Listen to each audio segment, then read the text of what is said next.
is a bittersweet day. And the reason I say bittersweet is that the sweet part is I came here and yesterday we had a hell of a game. And the thing about it is Coach Ogeron has beat the Gators 3 times in a row, and that's all 3 years I've been here, Ed, and that's something I'm proud of. But I want you guys to know Ed Ogeron's a friend. We're both Louisiana guys through and through.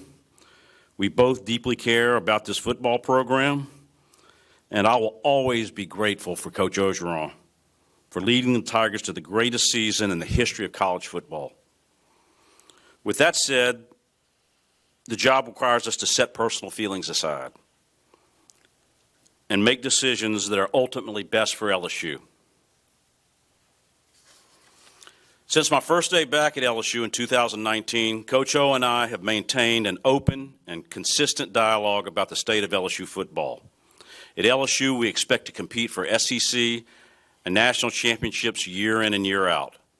We are proud of that standard and will always work to uphold it. Our last 2 seasons have simply not met that standard.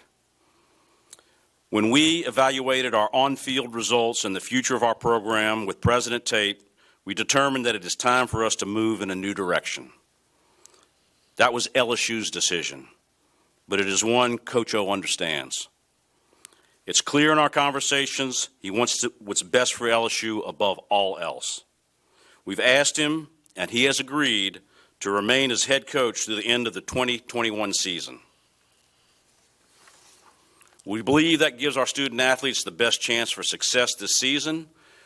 We believe it will help us in our recruiting efforts as well, and I know Coach O will continue to give everything he has because that's who he is, and that's what he's always done for our state and for our university.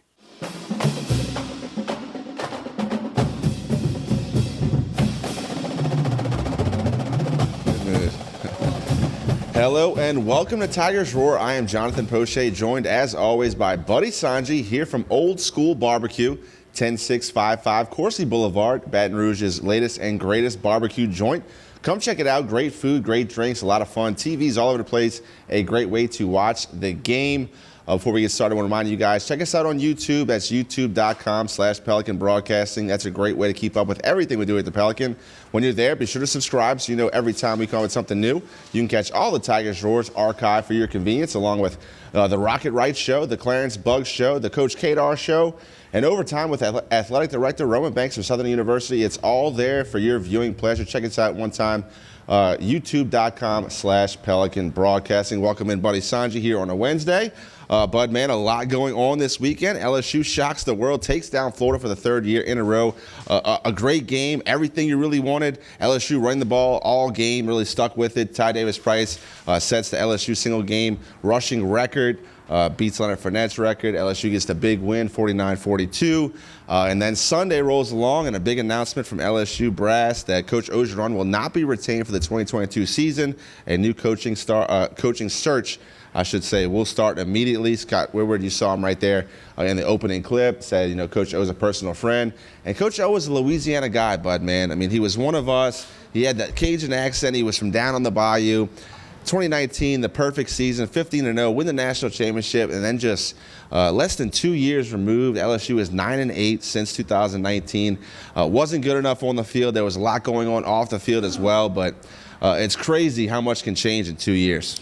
Yeah, no doubt about it. Good to see everybody again. Of course, last week we took the week off. I had a little wisdom tooth taken out by Dr. Michael Casadebon, and I don't know if I'm any smarter or less smarter, but we kind of hinted the last time we were here that there were a lot of smoke and fire and a lot of spice around Coach O and his ability and propensity to lead everybody on a yo-yo ride. And the times of 19, and I know tonight they're doing a show over at TJ Ribs, and people are probably giving a standing ovation. But you don't have as long a honeymoon period nowadays as you used to. You'd win a national championship and you'd be locked up for 3 or 4 years. Of course, he did get a big extension and a raise, and it's all about handling success, JP. Yep. And other than Nick Saban, and Scott probably kind of hinted at this,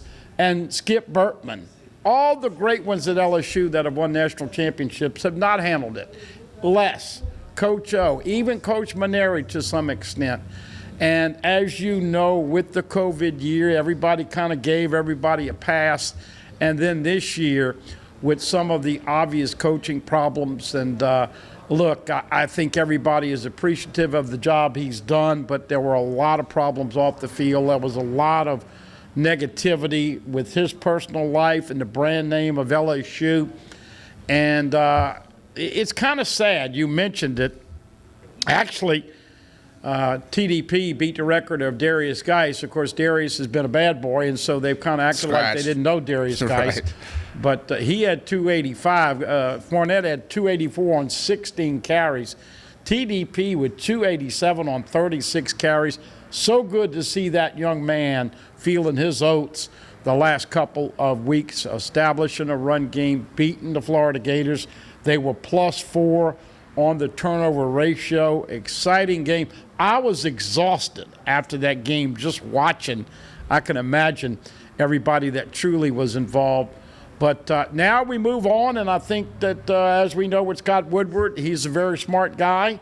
He's hired Jimbo at A&M. He's hired Chris Peterson from Boise to Washington. So now when you do what you did on Sunday, O's going to get his money. And Scott Woodward's probably been working overtime fielding phone calls because you know how it works. Yeah. Any coach worth his salt that wants the LSU job or has interest in it, their agent called Scott Woodward after the Sunday announcement. And this thing has been in the works. Now, there's been a lot of smokescreen candidates, a lot of candidates that don't have a chance to get the gig, even though they've been thrown out there. So you just have to take a patience pill. Very, very important hire because, as we know, JP, LSU's gone 20 consecutive years with a non-losing season. Now that they beat Florida and that they're 4-3, they win 2 more games, they can get to 6-6. Hell, I got a lot of people telling me they're going to win out besides losing to Bama. I think that is a little bit of an assumption, but it was great, and we probably didn't spend enough time talking about the game and LSU finding a way to get victory. A great fourth down call by Jake Peets. 11 o'clock games are not much fun. This one was pretty special, and now you got to go over to Ole Miss. They're going to have Manning in both end zones. Eli's getting his number and jersey retired and all that. And, of course, Lane Kiffin wants to put 50 on LSU's defense. So a lot going on. We appreciate all of you out there hanging in there with us. Look, we don't try to bring negativity or bad stuff, but we also don't want to have our naive buttons pushed down too heavy. So it's a tough business, and that's what it is, a business. And we wish Coach O the best. He's probably going to take a year off, but lo and behold, LSU got a chance to get him a really good football coach. And if you know who that coach is right now, you're probably Phone lying. it in. You're lying because you're guessing. Yeah, we'll talk a lot more about Coach Orgeron, his legacy, the coaching search that will ensue immediately for Scott Woodward and LSU. Look, Scott Woodward is brought to LSU to go big game hunting. I mean, it's a guy that went out and hired Kim Mulkey, went out and hired Jay Johnson. A lot of people didn't know who Jay Johnson was, but the more you find out about him, the more you see him. Everybody seems to think that was an outstanding hire. Of course, without playing a game, you assume that Jay Johnson and Kim Mulkey are both great hires. In the Hall of Fame, Kim Mulkey is. There was probably no professional out there coaching basketball besides maybe Pat Summitt. He went on the same level as Kim Mulkey in women's basketball. So those 2 hires were great. At Orgeron, you got to kind of smile that it happened, not cry that it's over. I think that's really the way he's approaching it. You heard him say in his press conference, now he has enough money to go buy a hamburger or a double cheeseburger from Sonic, whatever he wants. Look, he understands exactly what it is. The last 3 coaches at LSU, 2 of them got ran off, but all 3 won a national title. This is still a very premier job, top 5 job in college football, and Coach Scott, Athletic Director Scott Woodward is going to have his pick of elite names to come fill that job. If Scott Woodward came over here to Old School Barbecue and sat at the bar, he's not going to talk to any 6s and 7s. He's going after the 10s and the 11s, and there's a lot of things going on. First of all, the buyout. Second of all, a guy who's a fit. Third of all, does he have skins on the wall? Fourth, can he get a staff in here? He's got to salvage this recruiting season already. They've got 14 verbal commitments. Now, they've lost one already in Aaron Anderson. But and he's coming in, a guy that wants to be involved with the challenges of the SEC West. JP, I'm hearing Urban Meyer and this guy and that guy and John Gruden and all of that. Please listen, folks. Scott Woodward doesn't have any leaks. I got a Pride Roofing hat on today. There are no leaks with Scott Woodward. Yeah. So and you hit the nail on the head. He wants to find football's version of Jay Johnson, an up-and-coming guy that may not be in the headlights right now, but, man, after you interview Jay Johnson, I'm more convinced than ever they made the right choice because he brings everything to the table. And as we know, the Tiger fan base, the last thing they want to see is LSU go back like Tennessee, go back like USC, go back like Florida State. I mean, Nebraska. The last thing Tiger fans want is to see LSU not be relevant. Right. It is a top 7 job, in my opinion. We're just going to have to be patient to see what Scott Woodward and the board and Stephanie Remp, his main assistant, and Verge and all those, who they come up with. But I have confidence they're going to make this thing right in due time. We have a whole lot more here on Tigers Roar. Time to take the first break of the afternoon. Once again, that's Buddy Songy, and I'm Jonathan Poche. You are watching Tigers Roar.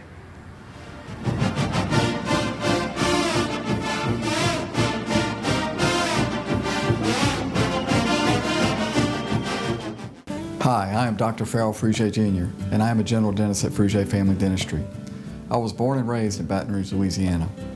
I went to Catholic High School, LSU, and LSU School of Dentistry in New Orleans, where I received my DDS degree in 1986. I always have and will continue to be committed to continuing my education, to invest in technology which makes the diagnosis and delivery of dentistry more thorough, more comfortable, and more aesthetically pleasing. In our practice, we are here to serve the patients. We want to improve their quality of life and to develop relationships with our patients. In dentistry, we have a chance to impact lives on a daily basis, not just by doing dentistry, but by getting to know them and being a part of their life. We also believe in giving back to our community. So every year, we give back to the Greater Baton Rouge Food Bank, Toys for Tots, and Mary Bird Perkins Cancer Center. Please stop by and visit our office. We would love to take care of you and your family.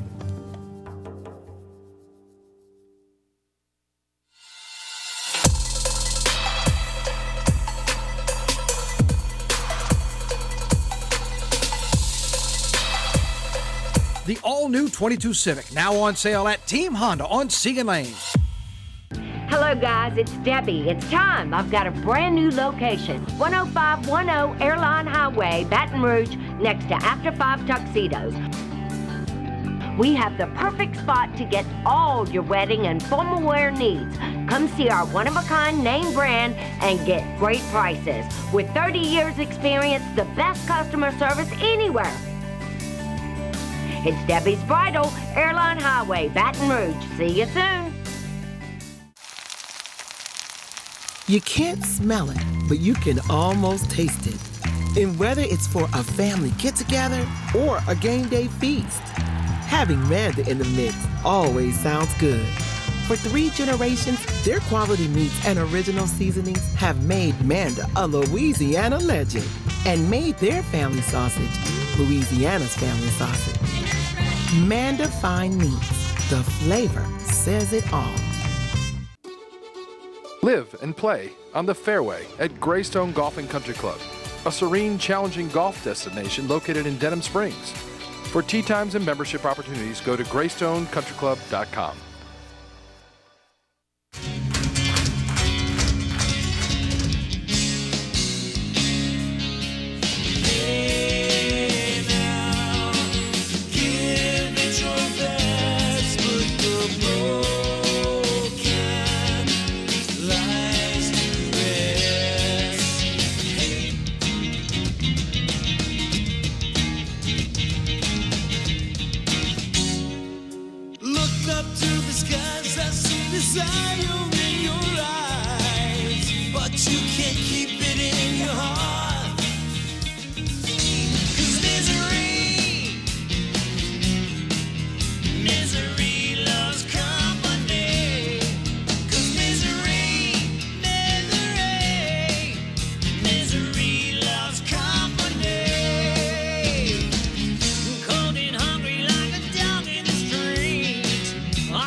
We continue here on Tigers Roar.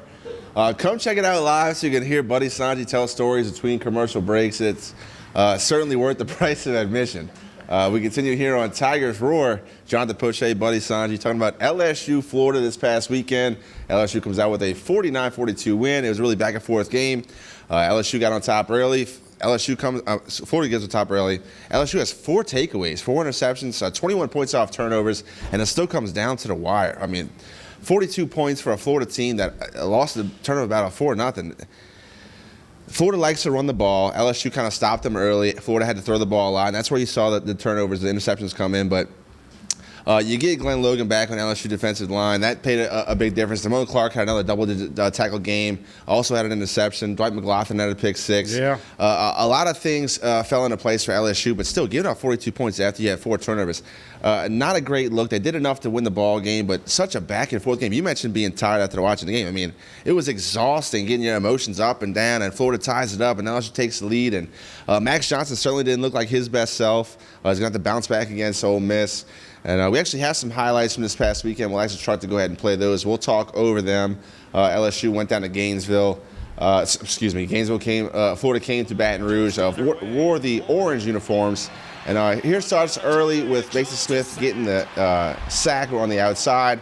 That's a big man, Bud, man. Mason Smith, Jaquelin Roy, B.J. Ojolari all played really well. Here's a great throwback to the quarterback. Excellent play call. LSU's defense did make some plays and had the turnovers, but still giving up a lot of points, especially in the second half. Florida likes to run the dual quarterback combo. I thought Emory Jones looked pretty good until he threw that interception right after halftime. We'll get to it in a little bit, but man, that play right before half, that Hail Mary, I've never seen a worse coverage on a Hail Mary than what LSU showed this past Saturday. Yeah, it didn't look like they were prepared. They had 3 guys back right around the goal line, and I don't care if you're 10 or you're 14 or you're 17, you learn real quick. You don't play the Hail Mary like that. TDP, you see his pad level, you see him falling, and you see him feeling it. And as you know, folks, when you have a guy doing like the spoon, that means feed me. He wanted to be fed all day long. Here, of course, is Max making a good play and pass. And once again, you never can. I like that kid, Malik Neighbors, number 8. LSU went back to the well a bunch of times with that little play action, but what really stood out to me, at least the touchdown right there for TDP, LSU against Kentucky really changed up their run fits and how they lined up. And right here, with the counter trap game, watch the pulling. With the zone blocking, the tight end does a great job getting to the second level, but Ed Ingram, I thought it was his best game. Absolutely. He really gained a lot of confidence with that pulling motion, really knocking guys' heads off for the Florida Gators. And TDP probably telling Coach O, we can do this all day if you just feed me. Here is the first INT, Micah Baskerville on a tipped ball and a good return. And once again, LSU getting field position, close to the 30-yard line. Really had a chance to bring that back if he just gets a couple more blocks. But yeah, happy for Baskerville. He's had a great season. Ball fell right into his lap.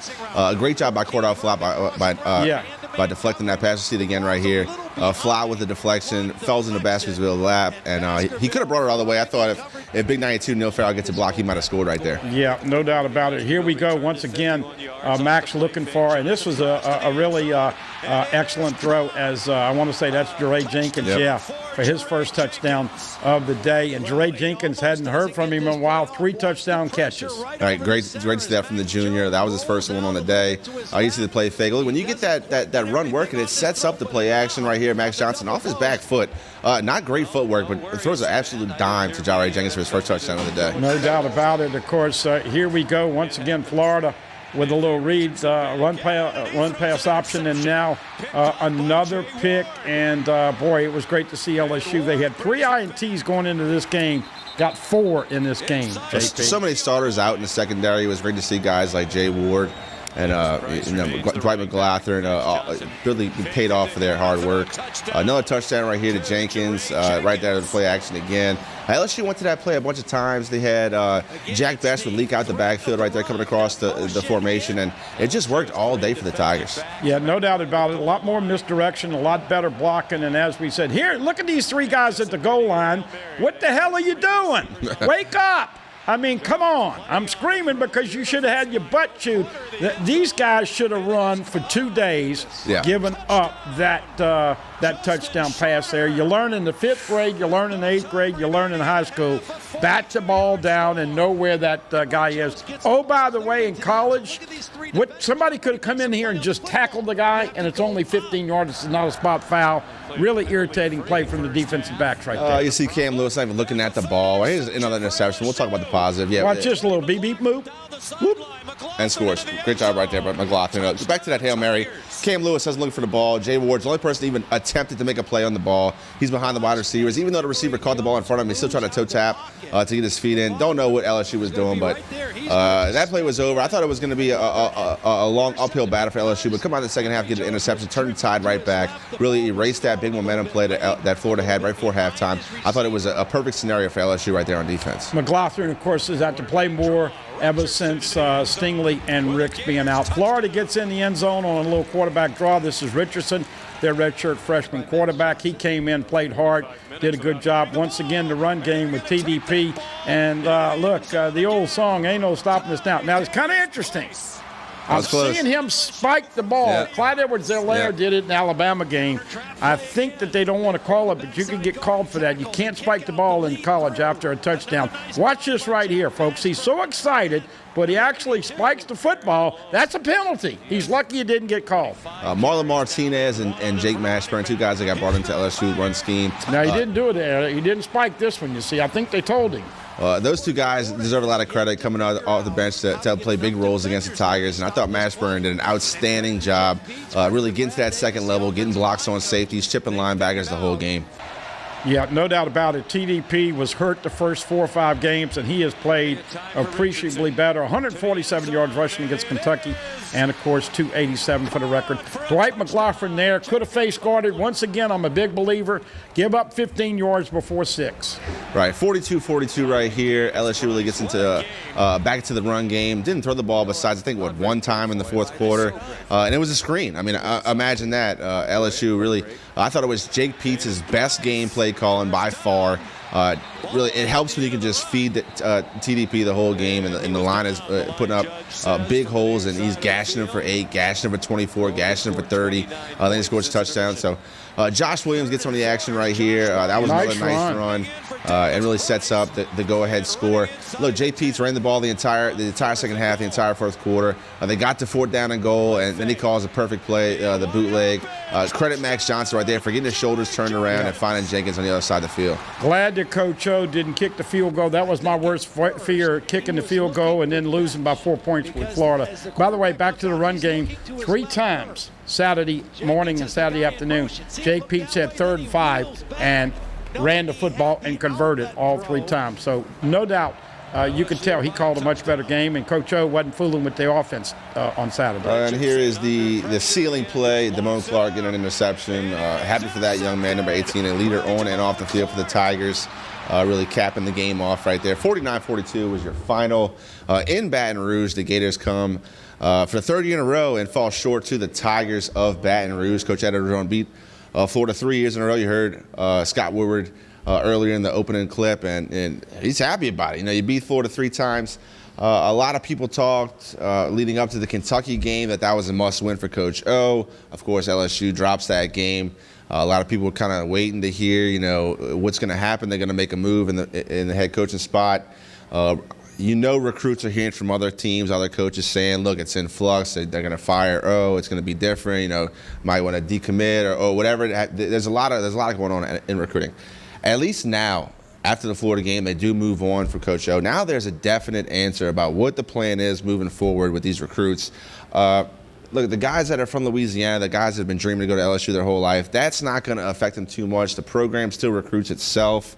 3 national championships in the last 3 coaches. Yes, 2 of them run out of town after, but we'll talk more about this in the next segment. But man, you feel good for the coach, beating Florida for the 3rd straight time. Now you go against Lane Kiffin and Ole Miss, a team that's coming off of a crazy ending in Tennessee. Rocky Top fans not happy about a call that was reviewed and was upheld, and They start throwing stuff. The game's just delayed for 20 minutes. Lane Kiffin's wearing his hoodie, dodging golf balls on the sidelines. They're in a weird little situation too. Of course, you know the relationship between Lane Kiffin and Coach Orgeron. You know Lane Kiffin's going to be asked all week about that and what's going on in Baton Rouge, and that's going to be a little distraction. Matt Corral, the quarterback for Ole Miss, ran the ball 30-plus times against Tennessee. He was a little banged up. Coach Kiffin said that he didn't know if he was going to play this weekend, but it didn't look good. So Coach Orgeron said he might be crawfishing a little bit, or catfishing, or blowing smoke, or a smoke screen, whatever you want to say. But a lot of storylines headed into this week. Happy for Coach O to get the win against Florida in a back-and-forth game. The team showed a lot of heart, able to run the football, which is something they could not do in the first 5 games of the season. They explode. Ty Davis-Price gets 287 yards, sets a single-game rushing record for LSU. Just a lot of moving pieces right now for the LSU Tigers. And like I said, we'll get into it next segment. But in my opinion, one of the most important things for this next head coach, stability, organization, and leadership. And that's something that this program desperately needs right now with so much going on. And build the foundation at the line of scrimmage. Absolutely. We talk about hurricanes, and for those of you who are still feeling the effects of Ida or Nicholas, I know it's a sore subject, but it doesn't matter if you got a triple-story awesome house or double-decker or whatever. You got to have the foundation, and right. LSU's got to do a better job of getting big-time, big uglies. Coach O got beat 10-0 when he was interim coach. You might have remembered it was 0-0 at halftime. This is in 16 when he took over. And he said, I'm going to get 5 stars and 4 stars at the line of scrimmage to compete with the Alabamas and the Floridas and the Auburn's. And unfortunately, JP, you know how many offensive linemen they signed last year? 2. Right. You got to get more O-linemen, and along those lines, Marlon Martinez played outstanding. He should never leave the field. Agreed. Jack Mashburn is a tight end. You should no longer call him a walk-on. He's deserving of a scholarship. Anthony Bradford, big guy, struggled to lose some weight. He's playing good. Cam Wire. And I got to blow a little gasket right here because the SEC officiating absolutely – kids, turn your ears. Sucks. Yeah. Have you ever seen a team come into Tiger Stadium? Now, this is a team that 2 weeks ago against Kentucky, Florida had 15 penalties for 120 yards. Guess how many penalties they had called on them Saturday? 1. 0. 0. And B.J. Ojulari was getting tackled. Right. So, SEC officiating is very, very inconsistent. I worry about LSU getting shafted on some calls because there's no rhyme or reason. But you got to do a better job of that. Now, look, it wasn't a factor. You mentioned recruiting. We'll talk to Mike Scarborough in a little bit to see how they're going to hold on to all these players. And you mentioned moving forward. I got a sneaky feeling Lane Kiffin is going to show off on Saturday afternoon if he can. It's going to be sold, packed stadium. They're doing all the stuff for Eli. And, oh, by the way, you heard the bet with Eli and Peyton, huh? No. Monday night, they will call the Saints and the Seahawks game, right? And they had a bet. Whatever team wins, Eli, if Ole Miss wins, Peyton's going to wear an Ole Miss jersey on the Monday night broadcast. Well, guess what? Ole Miss won by the skin of their teeth, so Peyton will be having to don the Ole Miss uni for the first half of that, nice. Or the second half, whatever one it is. That all being said, I'm getting a lot of people thinking that they're just going to run the table other than Alabama. I caution you, there are a lot of injuries, and let's just go week to week and see.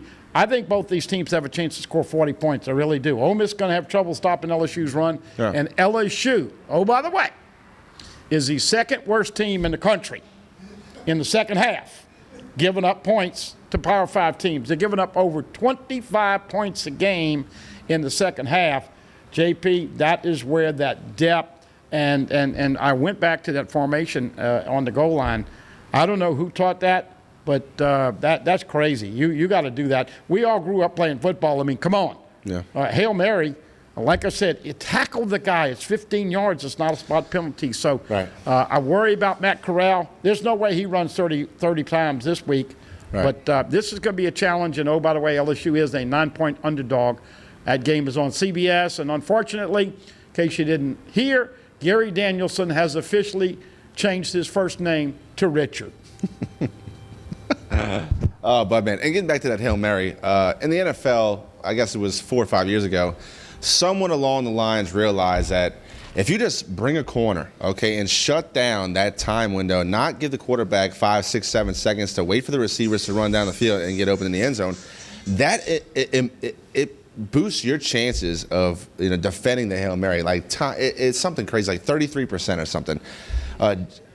Don't understand how Durante Jones, a guy that came from the NFL last season, decided to drop 3 defensive backs to the goal line. Okay, there's only one wide receiver on the right side of the field. You don't take away a player to double team one wide receiver. Okay, trips to the left. You have 2 guys on the goal line, which I can understand. I mean, maybe not on the goal line. But the fact that there was 4 guys in the end zone, 1 guy made a play on the ball, only 3 guys were even looking at the ball is mind-blowing. But getting back to LSU Ole Miss, like Ole Miss, very dynamic on offense. Lane Kiffin, no doubt, a fine offensive mind. Want to score on every play, like to throw the ball all around the field. In your opinion, does LSU try to go score for score, or do they play a little keep away and try to really grind out that run game and shorten that game for that Ole Miss offense? I think it's a combination of both. I think LSU is going to try to run the ball and soak the clock. I will tell you this, LSU and the linebackers are going to have to come up and tackle in space. They do a lot of wide stuff. Yeah. We talk about swinging backs to out of the backfield. We talk about throwing the ball with the bubble screens and all that stuff. This is going to be a tough game on the defense, and it would not shock me. You remember the score last year, 53-48. But Keyshawn Boutte had 3 touchdowns and 310 yards. He's not there anymore. Right. So we'll see. It's going to be a shootout, but I think they do a little bit of that. Now, Ole Miss is going to put 8 in the box and try to stop the run. So I'd love to see Jake Peets run the football like they did, but I'd love to see them throw the football on first down, the little dink and dunk, and some unpredictable stuff. We'll see. Going to be a barn burner on CBS 237. We'll talk some more LSU, Ole Miss in the next segment. We'll also let you hear from Coach Ed Ogeron. Don't go anywhere. You are watching Tigers Roar.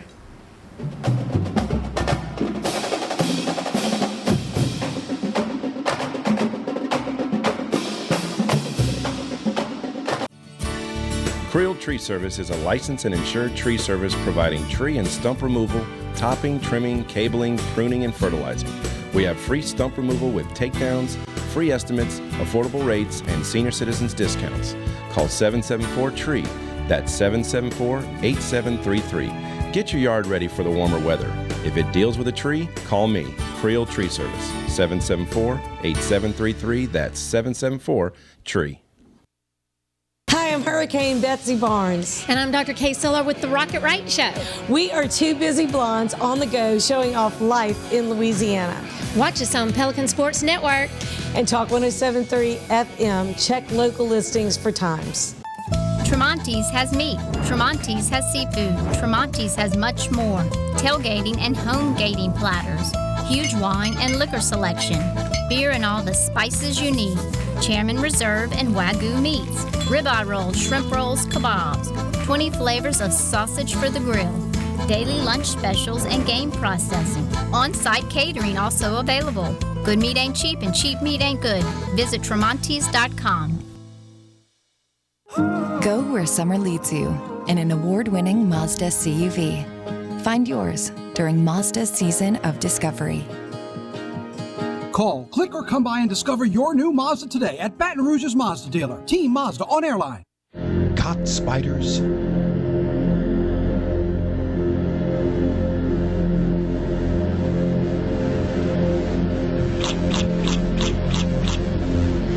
Premier Pest Services. The Post on Church Point Road in Gonzales would like to invite everyone to their newly renovated events hall, a beautiful 9,600 square foot facility that features a 5,500 square foot main hall and a separate 600 square foot conference room. Renters have access to our huge kitchen, large stage, tables, chairs, bar, and covered outdoor cooking. So plan your next wedding, party, conference, and more at The Post on Church Point Road in Gonzales. Hello. Hola. 你好. Experience what the Baton Rouge International School can offer your children. Now welcoming displaced students for short and long-term stability.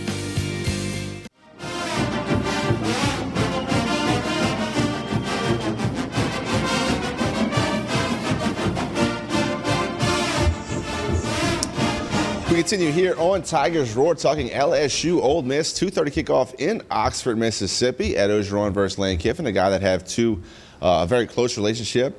Lane Kiffin thought about bringing Ed Ogeron, then Ogeron thought about bringing Lane Kiffin. I mean, the guys want to sit together, and Kiffin's been fielding questions about Ogeron, and Coach O was Tell the Truth Monday this past week in his press conference, and he had a lot to say about the situation with Ole Miss and Tennessee this past weekend, and the bad call, one of many bad calls, but the one that kind of set all the Rocky Top fans off the edge was late in the game, down by 5. Tennessee was driving. It was 4th and long. They thought they got a pass over the middle.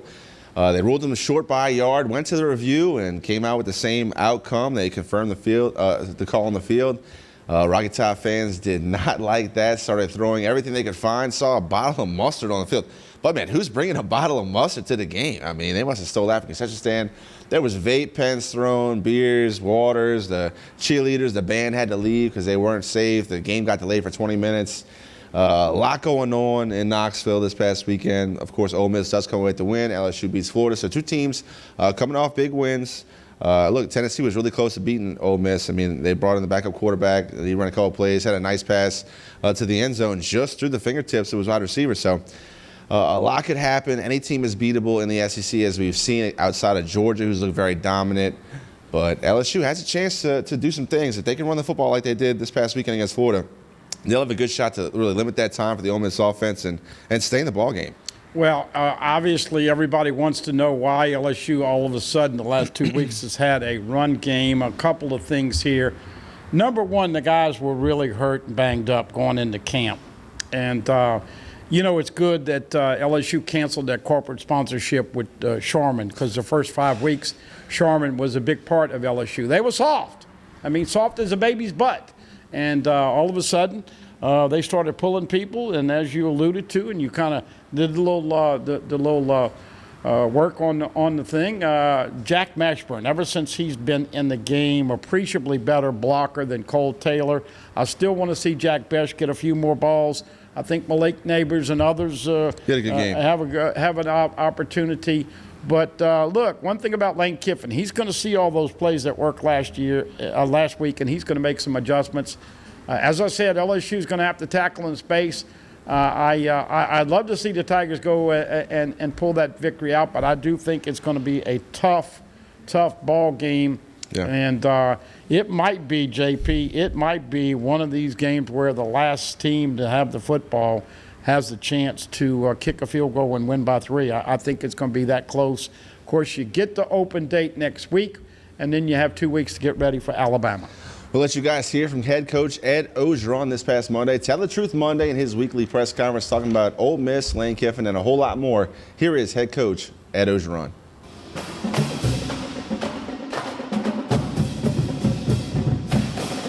Tell the Truth Monday. Really pleased with our victory over Florida. Really pleased with all the players that stepped up, brought some tremendous energy to our practice. I'm pleased with the coaching staff. They fought together. It was a hard-fought victory. We're going to enjoy this today. We're a 24-hour rule. +4 turnover margin.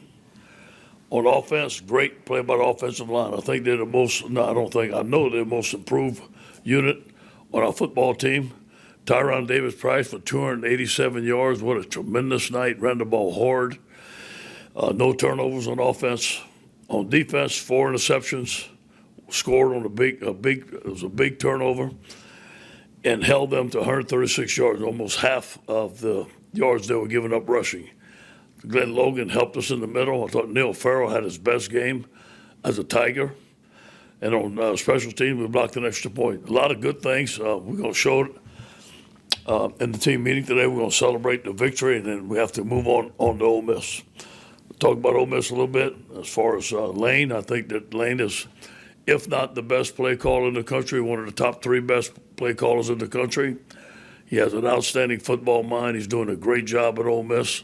I'm very happy for him. I know that he's a fighter, and he comes from a football family. I know he's going to have his team ready to play. Matt Corral is one of the top players in the country. Is very fast, can run the football, throw the football. The thing about, you can see Matt Corral play, he plays with his heart. He plays with character, and he's very tough. They have the third-ranked offense in the country. They're very hard to stop. Any questions? Yeah, hey, Coach. There was a report that came out this morning that Coy Moore has entered the transfer portal. Is that something you can confirm? And I also have just a quick follow-up. Yeah, I have not talked to Coy, and if he has entered the transfer portal, I don't know anything about it. Okay, and then there was also some news this morning that it sounds like Matt Corral was pretty beaten up in that last game against Tennessee. Coach Kiffin doesn't know if he's going to be ready to play this week. Could you just talk about their quarterback room as a whole, and maybe something you guys know about their backups as well? Well, we just started, looking at them. Obviously, we just started studying Ole Miss. I've been looking at Matt Corral all morning, and we're expecting him to play. But we're gonna study a second team quarterback. But knowing Matt and knowing Coach Kiffin, he's kind of throwing me a smoke screen. Yeah, maybe so. Hey, Ed, Scott Rappelé. Obviously, Ty Davis Price has played great these last 2 weeks, but 58 carries total. Are you eager to get someone else a little more involved in the running game because of that? And if so, who might that be? Yes, we'd love that. We'd love to. But you know what? Ty was doing such a good job that we wanted to give him the football. He kept on coming off the field, Coach, give me the ball. Give me the ball. So I am. Go get it. And but we'd like to get the young guys in. Corey Connor, we'd like to get Amani in, get them some reps, get those guys some repetitions and get them some snaps. But as long as Ty is running like he is, we're going to give him the ball as many times as he can handle it. Hey, Coach, good morning. I wanted to ask you about Jeray Jenkins. I know you've recruited this country coast to coast. How many players have you gotten out of Gina, Louisiana? And just talk about his big performance. Very proud of Jeray. Very proud of Jeray. Several times I named him team captain. He's a leader for us. Come from Gina. Obviously went through a huge hardship right when he got here, overcame it. His family's proud of him. His high school coach is proud of him. The whole town of Gina's proud of him. He's an excellent young man. Big time game. He made some big plays in a big time game. I'm proud of him, and I'm glad that he stuck with it. There were some times where some freshmen were getting maybe more balls than he was. He never said nothing. He kept on working. Ultimate team player. And can I ask you about the touchdown on fourth down? Max seemed to do an amazing job of body control. Yeah. It did like a 360 and then threw the touchdown. Yeah, there was two guys on block. They were coming. They were blitzing, and they were giving us everything we got. I thought it was a great call by Jake Peets and an excellent play by Max by keeping his balance and getting to throw the ball. Hey, Coach O, Garland Gill, Fox 8 New Orleans here. I know last night you told us you talked to two recruits yesterday. This morning you lost a significant recruit from the New Orleans area. Yeah. What's the message to recruits going forward with the early signing day right around the corner? Well, I'm going to continue to recruit for LSU. And just because I'm not going to be here, LSU hasn't changed. They're a great school with a great tradition. You're from the state of Louisiana. It's a big plus for you to come to school at LSU. A lot of great players before have come to LSU and had a lot of success. So I'm going to continue to sell LSU. And we've sort of gone over it a lot, I guess, but like the offensive line, I mean, you call it the most improved position group. Just how has this changed really so fast? Well, I think you're seeing it, Wilson, as fast, okay? But I've seen it in practice in little increments. And ever since Coach Davis has come, and I know what he's trying to teach him, and I know the difference between him and Coach Craig. I can notice a difference, and it just took a little while for our guys to get used to it. But I know what you're saying, that we're running the ball at a much better pace right now. But I've seen little increments in practice. Like it's a bump combo, the guys are getting off the ball and attacking guys off of the football. And now he's put it all together, and finally, we're all healthy. I think you're seeing a combination of, I think Coach is a great coach, and we got some good players believing in his scheme, and they're healthy. Hey, Ed, Adam Hunsucker. Do you remember when you first met Lane Kiffin in your career, and how was your relationship with him evolve from being a coworker to your boss, and now, I guess, a rival on the field? I remember I'm with Pete Carroll, and he asked me a question. He says, Eddie, I can hire an older, experienced coach, or I can hire a young, go-get-it coach that I think can help us in recruiting. I said, well, why don't we get a guy that can help us in recruiting? And it was Lane Kiffin. He was a young coach in Colorado State with Sonny Lubick, I do believe, which was Monty Kiffin's son. And Monty and Lane are best friends. And I remember sitting in the recruiting meeting. I was a recruiting coordinator, and we were evaluating some talent. And I liked the guy, and Lane didn't. and you know what? He was right. And he earned my respect. He earned my respect from day one.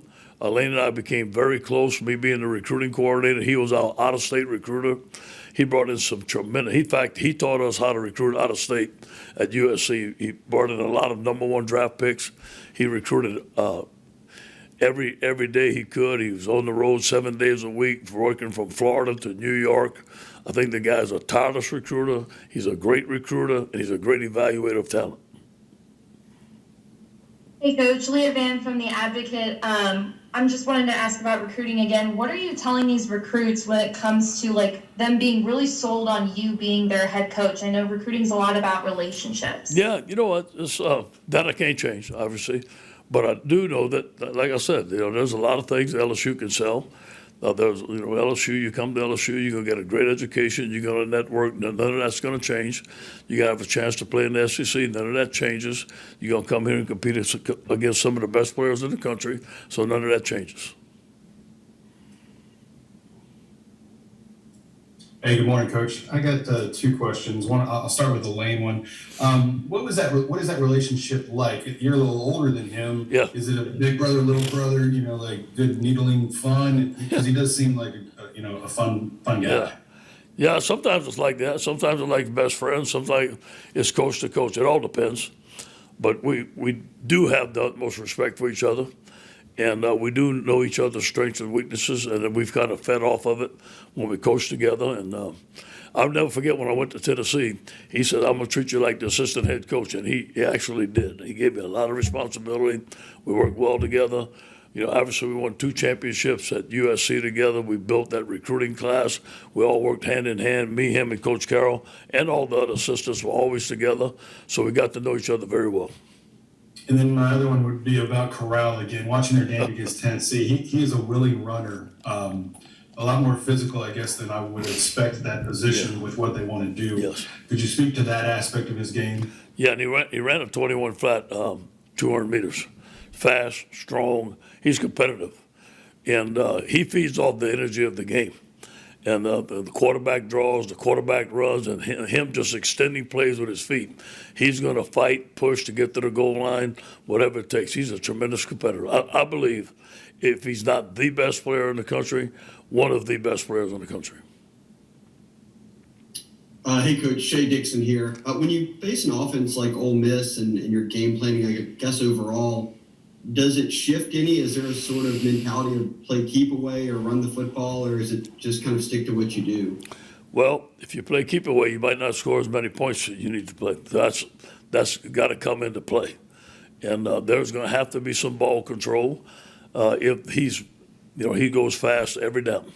And our defense is going to have to substitute. And if he's scoring at a high rate, there's going to have to be some ball control to give our defense a break. But if he's scoring at a high rate, that means we have to score at a high rate. It all depends how the game's going.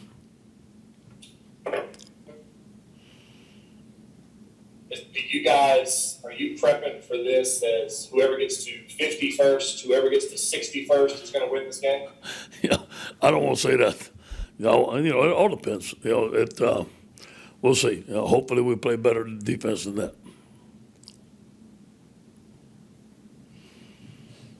Ed, a couple of things, if I could, please. Kind of a funny moment. Did you see Kiffin get hit by the golf ball? And what did you think of that? And two, how do you motivate the guys over the last stretch of the season when they know that you're not going to be here? Well, first of all, I've been an interim coach already, And so I feel that I think the pressure's been let out the tank. I think everybody was hearing all the stuff now. Now it's done. Now we can just go out and concentrate on football and play football. I think we're going to play a lot freer. I think that we're going to have some great practices. Our guys want to beat Ole Miss. Our guys like winning. So there's a lot of young players mixed in with some old players. So I think that we're going to practice very well. And we know that Ole Miss presents a challenge. Everybody sees it on TV. Everybody sees the offense. So we're going to step up to the plate as a challenge. I did not see the actual golf ball being thrown at him or him being hit. I heard about it, but I'm going to leave it at that.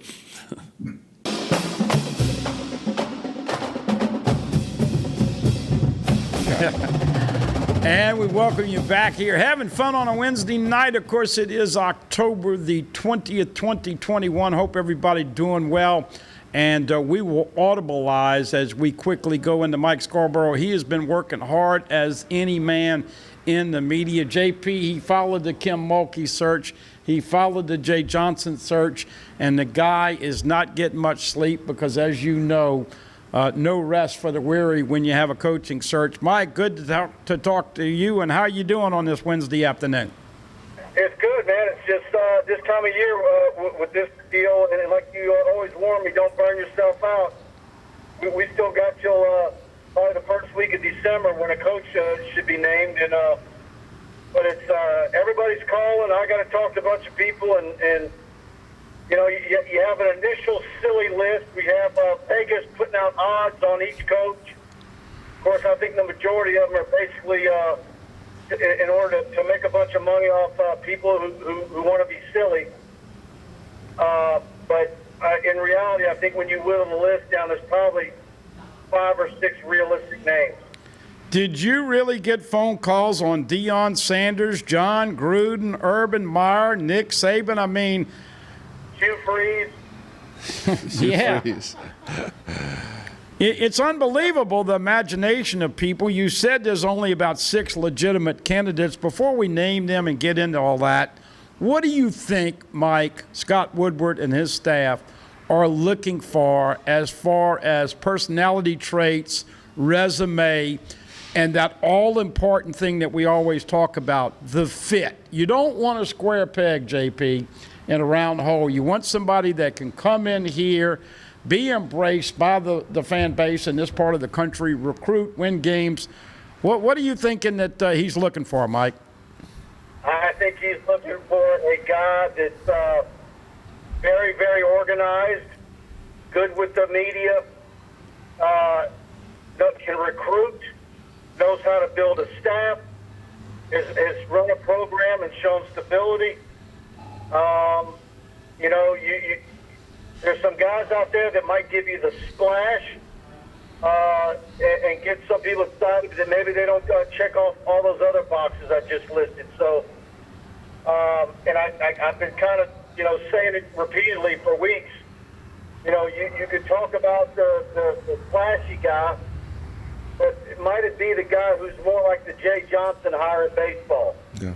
The guy who's somewhere and doesn't have you know, have a lot of flash and all that with him and the shiny object, but in reality it is the best thing for you, and knows how to get it done and is very organized. And you know, and so you see Jay Johnson come to his opening press conference and you're sitting there thinking, boy, this sure does sound familiar, because it's a whole lot of words and sentences and how you do this and that, and it sounds just like Nick Saban. And so he's got that. Kim Mulkey's got that in her. So who is that person on the football list?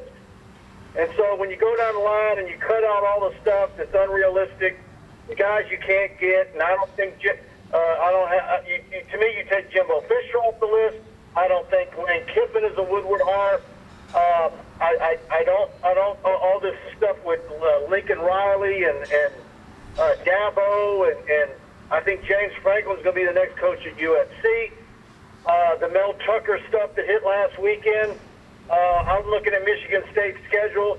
He could very well lose 3 of his next 4 football games, and he hasn't done it long enough. So then I think you get to Brian Kelly at Notre Dame, Mario Cristobal, Billy Napier, Dave Aranda, and maybe a Mark Stoops. What about Luke Fickell from Cincinnati? Luke Fickell doesn't seem to ever want to leave the state of Ohio. Look at his resume. Akron, Cincinnati, a player at Ohio State. The only time he ever left the state was when he was drafted by the Saints. Right. And I think is he waiting around for Ryan Day to get an NFL gig so he can be the next coach of the Buckeyes? Yeah. Absolutely. Mike, I agree with everything you said. It's important to be organized, go with media, go with recruiting. In a perfect world, to me, the next head coach for LSU will also be like a play caller, either offensively or defensively. So there's not so much turnover. When you have success, your coaches get plucked. We saw David Aranda get a head coaching job. The passing coordinator, Joe Brady, is now OC in Carolina for the NFL. There's just so much turnover. It's tough to get two perfect hires in 1 year if you have to replace offensive and defensive side of the ball at coordinator. So the next head coach, if they could be a defense coordinator and offensive play caller, that would help a lot. If you do have the success you're hoping for at LSU in moving forward, kind of keeping like the status quo. Yeah. So I've been talking about Mario Cristobal a lot, but I've also said that I'm not married to him. But I think if you go from there, I don't know if Brian Kelly's a fit in Louisiana, but I do think you could possibly lure him away. Then also the negative on him, he's 60 years old. So if those are your two established coaches in big-time Power 5 programs, then your next category is your next tier, where you've got Dave Aranda, Napier, and Stoops. And so I think Stoops is like Kirk Ferentz at Iowa. Nothing flashy, can get you to a certain level, but never really anything remarkable, probably. And so Aranda, we know about him, obviously. So I kind of get to the point where maybe the top two candidates is Cristobal and Napier. Yeah, you mentioned Aranda. I, like Dave, was very impressed. And of course, we hadn't really had a chance to talk to coordinators. They kind of cut that out with Media Day a few years back. But I don't know if Dave Aranda is a good enough recruiter. I don't know if he's charismatic. We got to remember, when you're the LSU football head coach, you got a lot of hats to wear. Right. And the reason that they didn't want to do this in the middle of the year is because they really didn't have a decent interim to come in here. And there's a lot of roles that you've had to fit. But, Mike, I think the best thing that we've all agreed on is you want to find the football version of Jay Johnson, somebody that was not in the limelight as far as everybody talking about him, somebody in his mid-40s that can grow. And I think that, when you talk about Scott Woodward, he's done a great job. He's also paid a lot of money. But to get Chris Peterson out of Boise, that's a feather in his cap. Who's going to be the next feather in his cap that we're not talking about right now? You're going to have to wait another month or so. And by the way, if all those guys sit down for interviews, and who's going to be the most impressive one in the interview, I think it wouldn't surprise me if that isn't Napier by a long shot. Yeah. So, I've been playing around for weeks, and of course, mainly because I like to give UL Lafayette fans a lot of guff. But I think Napier, would like to see him have an outright Sun Belt championship. But really, other than Cristobal being in the Pac-12, if both of them were at LSU, which one might be more successful? Whereas I think Napier might be a better X's and O's coach, whereas Cristobal might be the better recruiter or the better motivating guy, and that might not even be by much. So I don't know. I think all those possibilities. Even Dave Aranda, a guy who I thought when he was at LSU really wasn't head coaching material just because he was so quiet and he had never shown an interest in being a head coach until that last year at LSU. All of a sudden he wanted to be one, and that's because Orgeron was pushing him out the door. I think all of them have some good pros and not many cons. So I think the list isn't bad. But if anybody's out there thinking they want Urban Meyer and that sort of splashy hire, I know a lot of people love the idea of Lane Kiffin. I think those, if you're that way, you might be disappointed. Yeah. Hey, Mike, the other thing that is so interesting in your business is the verbal commitments and the in-state kids that have been committed for the last year and a half, even to the last 4 or 5 months. They are waiting with bated breath to see who this next coach will be, and you specifically have been on top of Walker Howard. He is making a trip to Notre Dame this weekend. As far as being able to salvage this class, talk a little bit about how important it is. And JP, we always talk about you got to have the guy done by this point in time because there's an early signing period. But as we know, he's got to come in here. If he's really good, you got to do something with his buyout. He might be playing for a championship or a bowl game. I mean, most people don't realize how complicated this thing is. And then he's got to come in here, get a staff, and sign 15 to 17 guys by December 15. The next guy's really got to be organized and have his act together because this is a lot to ask of somebody in that time frame. Yeah, and so when you start going down the line, okay, who's this, each coach? Okay, where's their team at? When's their last game of the season? What is their bowl projection? Like Cristobal, the Pac-12 championship game is Friday, December 3rd.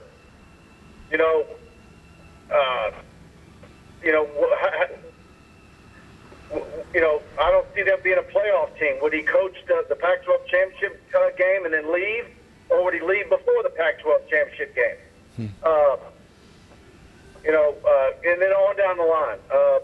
So ideally, you get somebody there as soon as you can after that A&M game, and then that way they've got at least several weeks to get on top of the kids who need to sign on because they're midterm grads, and you need to hold on to those guys.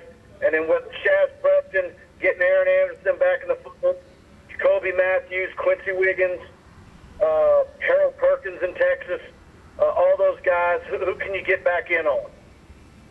So what are the recruits telling you and your staff as far as this waiting period, Mike? I think a lot of them are going to wait and see, but I also think while they're waiting and seeing, they're coming up with plan Bs and plan Cs. Yeah. And I don't blame them.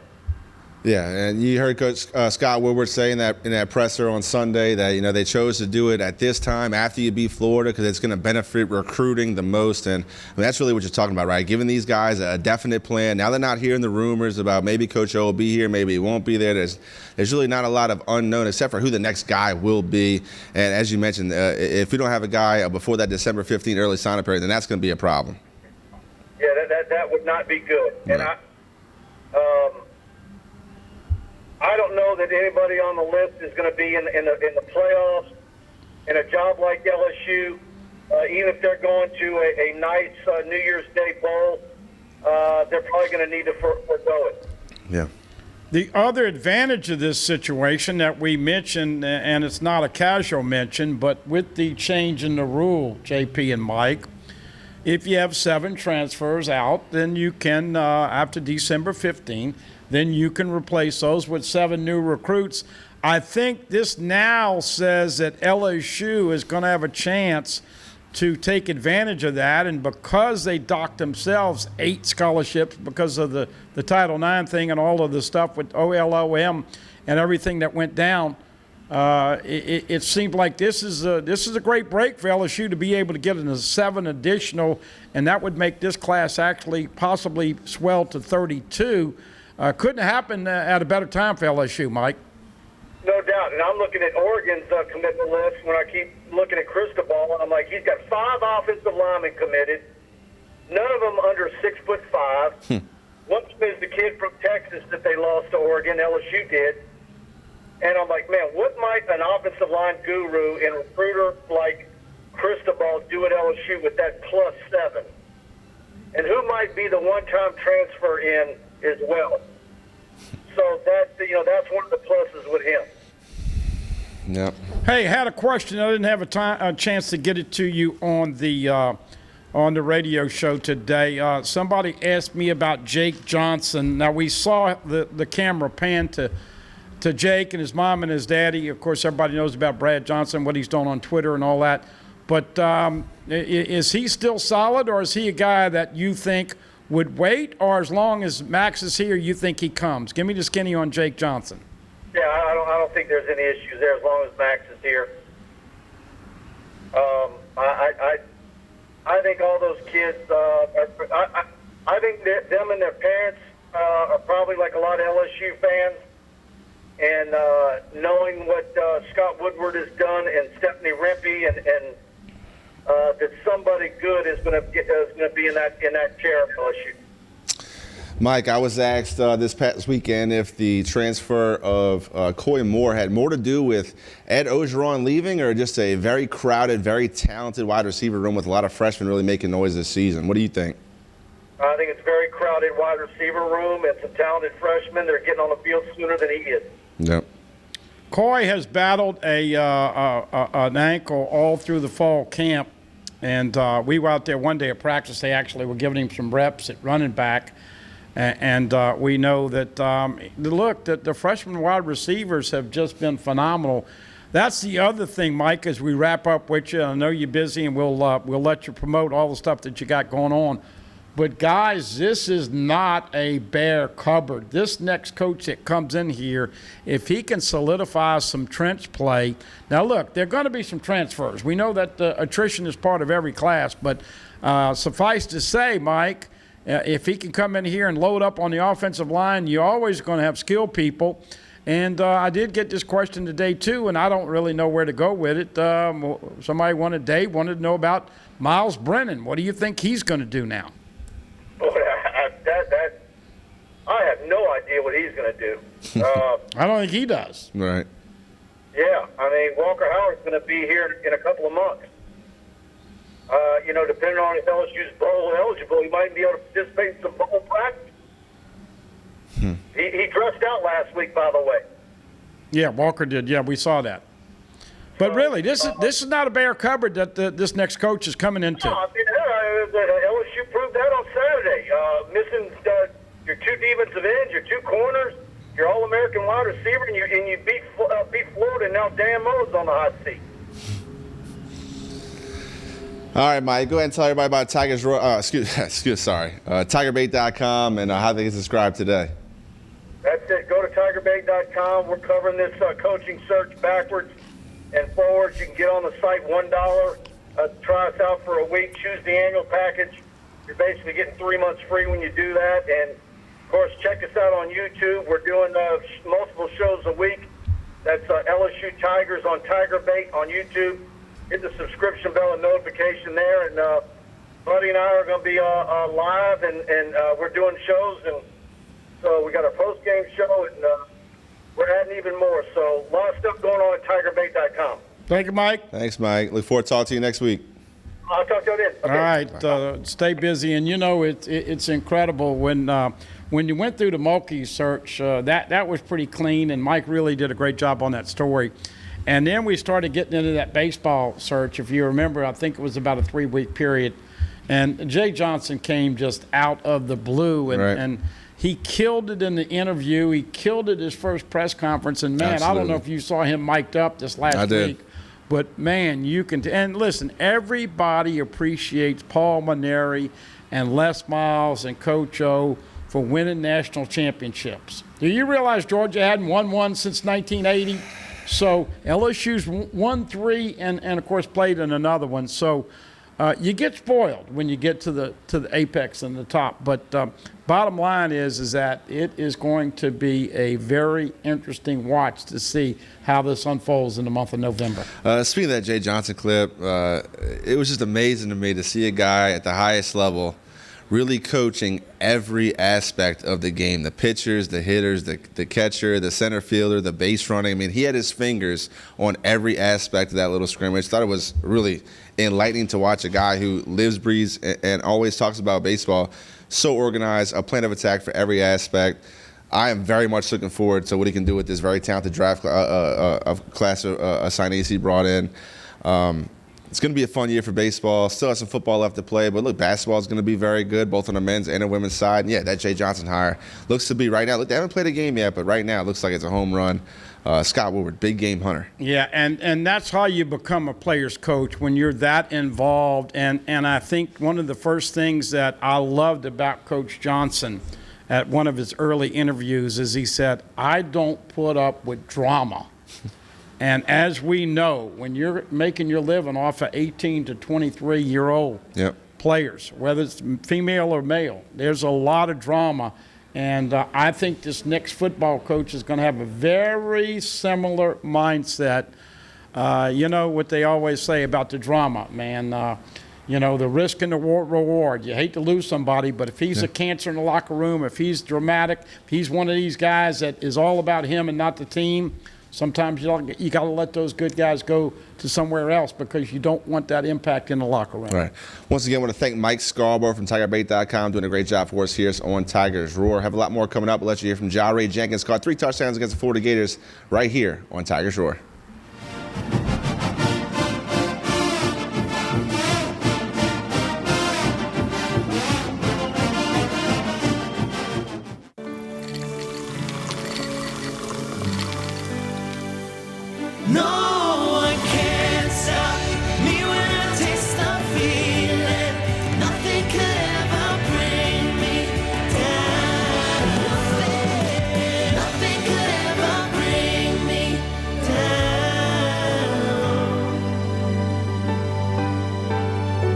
Taste the feeling.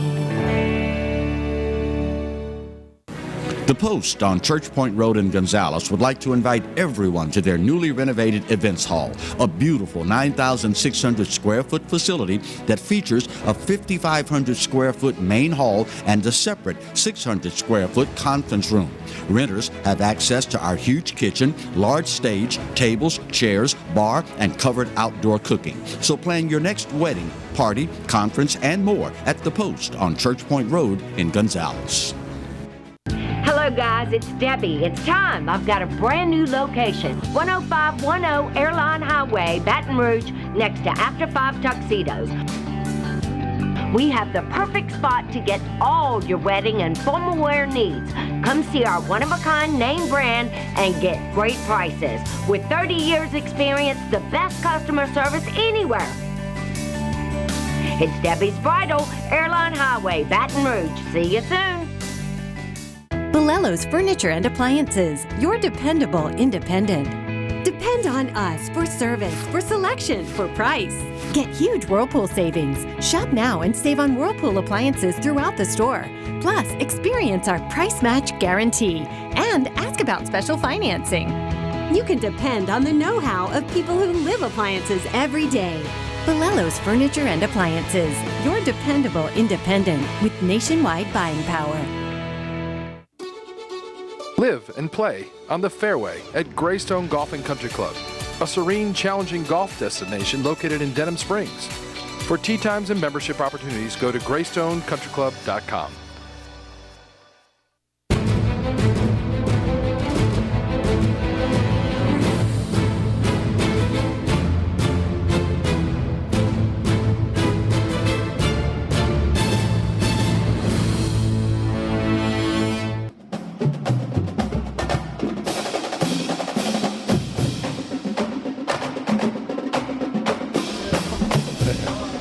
We continue here on Tigers Roar. Budman just made the clock, making it back to the seat. Congratulations on that, Budman. Ran a quick 40 time up to the desk. Appreciate you. Getting low on time, so we'll let you guys hear from junior wide receiver Jaray Jenkins. Caught 3 touchdowns this past weekend against Florida, 28, 5, and 1 yard right by the goal line. Turned out to be the game-winning score. It's tied up 42-42. Then Jaray Jenkins caught a nice pass. Look, you got to give Max Johnson a lot of credit. The fake, he's left-handed, rolling out to the left. Jack Best is held up in line of scrimmage, turns all the way around, gets his shoulder slips, and finds that outlet receiver. He did a great job. We'll let you guys hear from him. Here is Jaray Jenkins, junior wide receiver, right here on Tiger Shore. Oh man, it was hard. It was hard on all of us. We just love Coach O so much. He's a great guy. He's a great coach, and he also like a mentor to us. So we're going to miss Coach, and we appreciate everything he have done for us.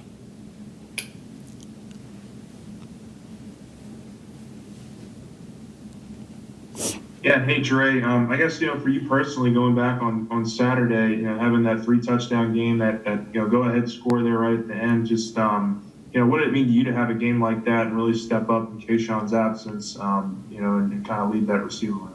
It means a lot. It means a lot. Kayshawn, he's a great guy. To see him go down, we had to have somebody step up. And, just get those touchdowns like, we always knew it was going to come in just a thing to win. We all worked hard. We prepared well for this game, and we just wanted to get the victory. Yeah, I guess just kind of, I know you're in the receiver room and working a lot with the receivers, but could you really see a performance like that from Ty coming? I mean, was that something you guys had seen in practice in recent weeks? The chemistry of the offensive line and the running backs as well seems to really have picked up in the last handful of weeks. Oh yeah, we knew it was coming. Ty David Price, he's a great guy. He's a great guy to be around. We got some great linemen. We just put it all together Saturday. They blocked good. Ty ran the ball great, and there's more to come with it. Jure, after that game, you tweeted about, your mom's still proud, and that was for her. And just how much do you still think about her? How often is she in your mind? Oh man, that's all the time, every day. That's a feeling that can never go away. Do you feel like, is she sort of like a big motivation for you? Sort of what role does she continue to play even though she's not here anymore? That what keeps me going. That was on the field, off the field, in the classroom, everything. Because I know what she would have done for me if she was still here. So, I just carry that with me everywhere I go.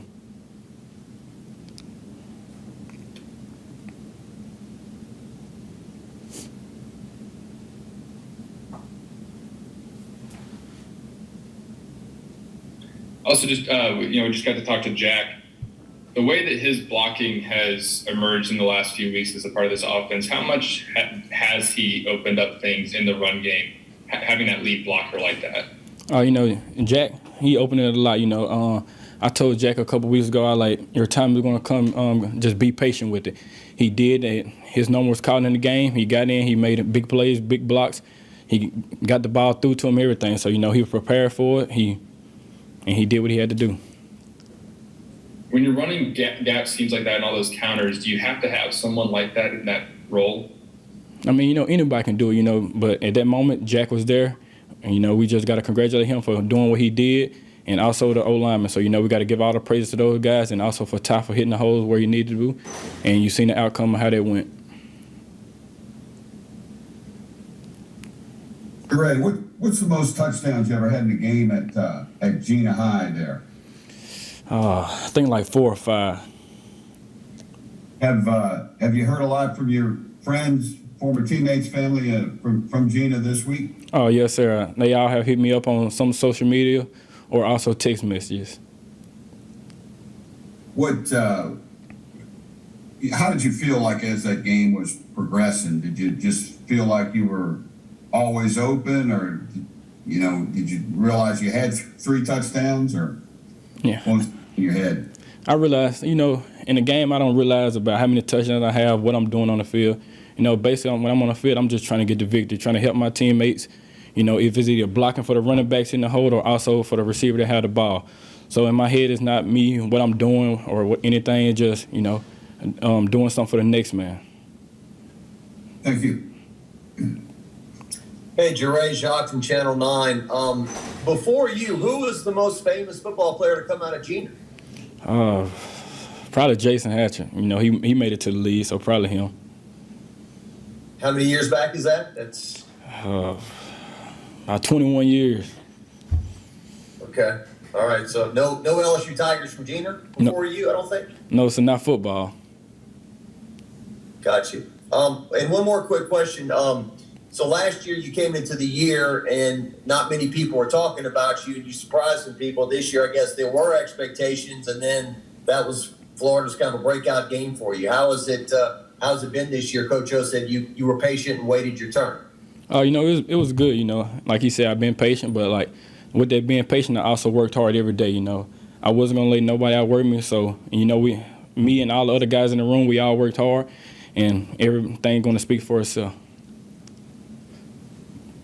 Hey, Jure, this is Leah from The Advocate. I was just wondering if you could think back to your recruitment. How instrumental was Coach O in bringing you to this program? Do you think you're at LSU otherwise? Yeah, Coach O was also one of the big factors why I came here. He oh man, it was a great thing when I first talked to Coach O. He was just that humble guy. He told you straight up from the jump, and like that's what I liked about him. He told me how things were going to be here. And everything that he said is going to be, it has been. And so I appreciate Coach O for everything he have done for me. What other schools were you looking at the time, or did you have any? Yeah, it was a couple more, but LSU was leading the pack out of all of them. Yeah, hey Dre. I mean, we've heard so much about this freshman receiver class in particular, really all season. I mean, just you've been a leader for that group really all year. Just talk about how special this core is, and just what the future of this room looks like with those guys. The freshmen, they have a bright future in front of them. From Malik to Brian, and also Chris. They all great guys. They also humble. That's the most thing about them. That's what I like about them.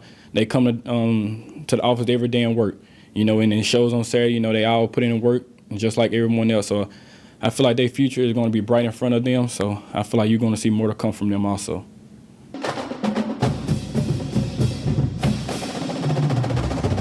All right, wrapping up this edition of Tigers Roar. There you heard from junior wide receiver Jare Jenkins, a guy that caught 3 touchdowns this past weekend against Florida. Looking to make another impact this coming weekend against Ole Miss in Oxford. 2:30 kickoff. The Tigers will take on the Ole Miss Rebels. Bud, man, we talked a little bit before, but Ole Miss likes to score, high-octane offense. Quarterback that can really run the ball. In my opinion, I do think he's going to play majority of the snaps. Don't think he's going to run the ball 30 times again. Your body just can't take that week in and week out in the SEC. But what's LSU have to do early to really make this competitive towards the end of the game? Couple of stats as I was looking at all the stats for the year. Of course, LSU continues to win the first, the second, and the third quarter. They are still behind in the fourth quarter by about 20 points. They've only lost one fumble all year long. Now with the +4 from last week, they're +5 on the turnover ratio for the year. Back to Jenkins for a second.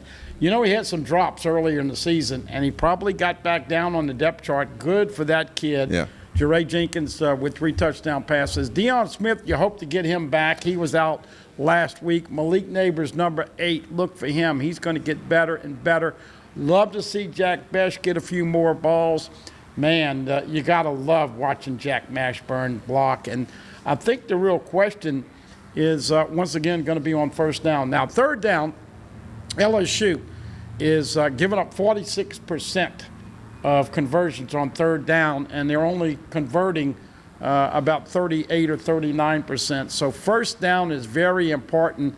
Last week they had a lot of success with running the football with TDP. Lane Kiffin is going to study the film, and you're going to have to call some different plays.